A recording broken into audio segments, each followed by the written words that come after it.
तो आज की इस वीडियो में हम एनालिसिस करने वाले हैं अल्ट्राटेक सीमेंट का।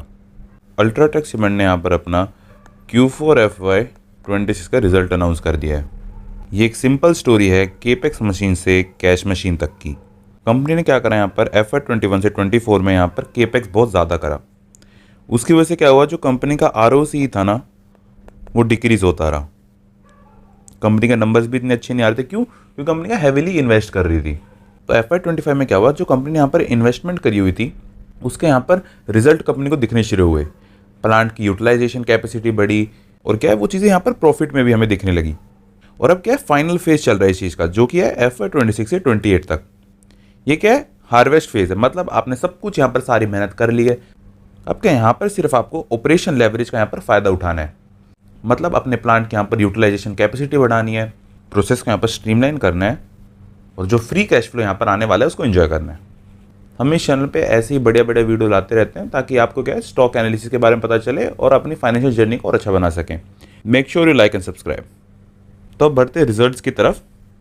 तो फर्स्टली मैं आपको कुछ नंबर्स बता देता हूँ रिजल्ट के। Q4 में कंपनी का रेवेन्यू कितना रहा है, 25,799 करोड़ का, जो कि ईयर ऑन ईयर 11.9% का इंक्रीज है। नेट प्रॉफिट अगर आप देखें तो कंपनी का कितना रहा है, 3,000 करोड़ का, और जो कि क्या है 21% ईयर ऑन ईयर इंक्रीज है। ये क्यों है कि जो कंपनी की फिक्स कॉस्ट थी ना वो यहाँ पर स्प्रेड आउट हो गई। समझ लो आप यहाँ पर 100 मैट्रिक टन सीमेंट बनाते थे, आपकी फिक्स कॉस्ट कितनी आती थी, 100।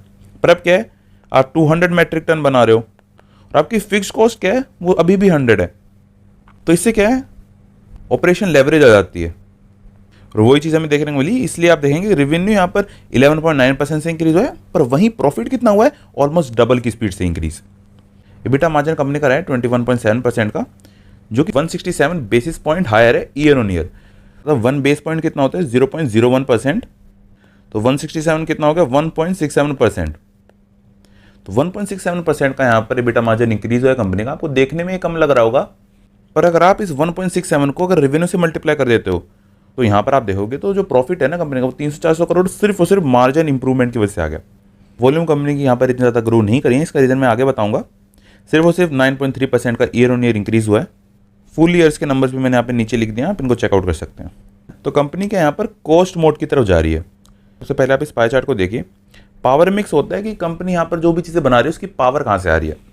तो जो ये ग्रीन पार्ट है ये है 43%। ये कहाँ से आ रही है, रिन्यूएबल एनर्जी और WHRS से। WHRS क्या है, वेस्ट हीट रिकवरी सिस्टम। तो इसमें क्या होता है, जब भी आप सीमेंट बनाते हैं ना तो कई सारी यहाँ पर हीट प्रोड्यूस होती है, तो उस हीट को यूज करके अल्ट्राटेक सीमेंट क्या करती है और यहाँ पर पावर जनरेशन कर रही है, और वो क्या है, जीरो कॉस्ट पे आता है कंपनी को। और बाकी का 57% कहाँ से आता है, ग्रिड और पेटकोक से, जो कि क्या है, ट्रेडिशनल चीज़ें हैं।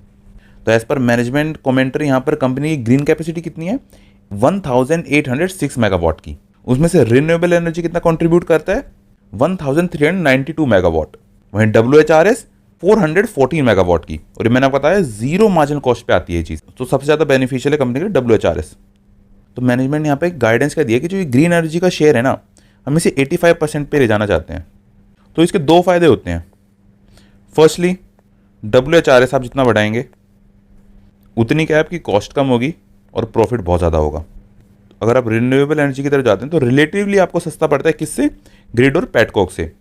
On an average green energy पे जाने पे कंपनी को कितना बचता है पर ton, 80 to 120।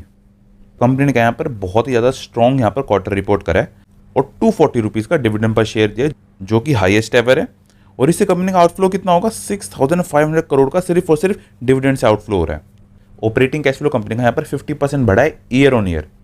Date by EBITDA भी यहाँ पर कंपनी का डाउन हो चुका है 1.1 से 0.94। डेट टू इक्विटी रेशियो भी यहाँ पर कंपनी का 0.28 का है, जो कि क्या है, बेस्ट हुआ है लास्ट 8 साल में। ROCE कंपनी का कितना है, 12.8% का। मैनेजमेंट का टारगेट कितना है कि भाई इसको 15% ले जाएंगे FY28 तक। एक नए बिजनेस में भी यहाँ पर कंपनी जाने का कोशिश करी है, जो कि मैनेजमेंट ने बताया, वो क्या है, केबल्स एंड वायर्स का। फर्स्टली मैं आपको बता देता हूँ कितनी बड़ी अपॉर्चुनिटी है। 70,000 करोड़ प्लस का मार्केट है ऑर्गेनाइज। उसमें अगर समझ लो कंपनी सिर्फ और सिर्फ 3% भी यहाँ पर मार्केट शेयर ले लेती है तो क्या होता है, 2,100 करोड़ का रेवेन्यू आ जाएगा। सेक्टर का मार्जिन कितना है, 10 to 12% का। तो सिर्फ इस चीज़ से 200 से 300 करोड़ का EBITDA आ जाएगा कंपनी के पास। तो कंपनी ऐसा क्यों कर रही है कि भाई कंपनी के पास पहले ही 1 लाख से ज़्यादा पार्टनर्स हैं कंपनी के, जो कि क्या है, कंपनी के प्रोडक्ट्स को यहाँ पर डिस्ट्रीब्यूट करते हैं। 2500 रिटेल टच पॉइंट्स हैं दूसरा क्या है, इंडियन हाउसिंग अपसाइकल। भाई जो लोग यहाँ पर सीमेंट लेते हैं उसके बाद क्या है, उन्होंने सीमेंट ले ली, उसके बाद उन्हें वायर्स भी चाहिए, तो क्या है वो सेम डीलर से कॉन्टैक्ट करते हैं। और अल्ट्राटेक क्या है, जो डीलर यहाँ पे सीमेंट बेच रहा है वो वायर्स भी बेच देगा। तो ये क्या है, उनके क्या है, बिना कुछ ज़्यादा यहाँ पर यूज़ करे उन्हें एडिशनल यहाँ पर एबिटा मिल सकता है।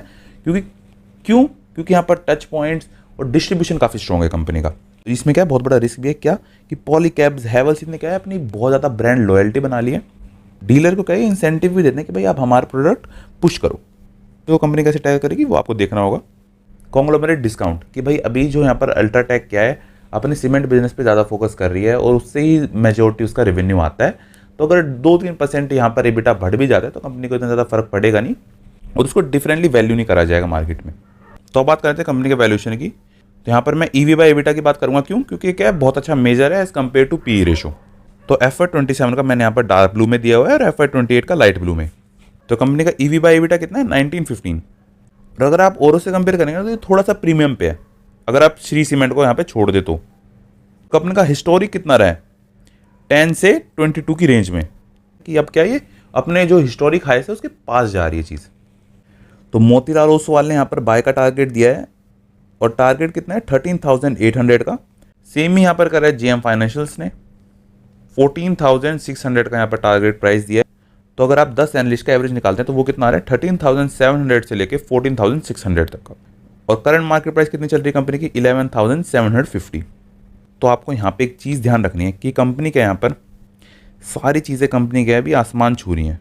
प्रॉफिट बढ़ रहा है, रेवेन्यू बढ़ रहा है, कॉस्ट कम हो रही है, वॉल्यूम भी बढ़ रही है, कैश फ्लो भी बढ़ रहा है कंपनी का। सब कुछ अगर अच्छा हो रहा है ना, और ये एक साइकिलिक बिजनेस है कि भाई सब कुछ अच्छा होगा, आपको फिर पैसा डालना होगा, इंडस्ट्री डाउन जाएगी, फिर क्या आपको उस पैसे से और पैसा बनेगा। क्योंकि आपने नया प्लान डाल दिया, अब उसकी जनरेशन होगी, यूटिलाइजेशन होगी। तो जो मेरा थिंकिंग प्रोसेस है वो क्या है कि भाई कंपनी के जो सारे रिजल्ट है ना वो अभी हाईएस्ट है, बेस्ट एवर हैं, बेस्ट एवर इन क्लास हैं। पर अगर आप हाईएस्ट पे लोगे ना तो आपको प्राइस भी उतना ही देना पड़ेगा। तो ये वही होगा, आप बिल्कुल टॉप पे खरीद रहे हो जब सब कुछ सही चल रहा है। और साइक्लिक बिजनेस में क्या है, अगर आप टॉप पे खरीदते हो और कल को डाउन टर्न में जाती हैं चीज़ें तो आपको यहाँ पर लॉस भी देखने को मिल सकता है। और क्या आपको कन्विक्शन बिल्ड करनी है। और कन्विक्शन बिल्ड कैसे करेंगे, अगर आपको आंसर मिल जाता है यहाँ पर वाई अल्ट्राटेक का, कि भाई अल्ट्राटेक ही क्यों यहाँ पर भाई 1000-2000 स्टॉक और हैं, मैं अल्ट्राटेक में ही पैसे क्यों डालूँ, वाई अल्ट्राटेक। अगर इसका आंसर मिल जाता है ना तो इसका मतलब है कि भाई आपको पता है आप क्या कर रहे हो। और कल को स्टॉक अगर 5-10% नीचे भी चल जाता है ना, आपको कोई फर्क नहीं पड़ेगा जब तक उस वाई का रीज़न है आपके पास। और अगर आपके पास वाई का रीज़न नहीं है तो भाई आप कोई और स्टॉक देख लो, उस स्टॉक को एनालाइज करो, ठीक है। तो जो लोग इन्वेस्ट करना चाहते हैं वो और रिपोर्ट्स पढ़ें और वीडियो देखें, कंपनी के बारे में और एनालिसिस करें कि कंपनी कहाँ का प्रेजेंट है, कहाँ का जा सकती है। तो अगर ये वीडियो अच्छी लगी तो सब्सक्राइब कर देना। At the last I would like to say that we are not a SEBI registered adviser. Please do your own due diligence before investing in stocks.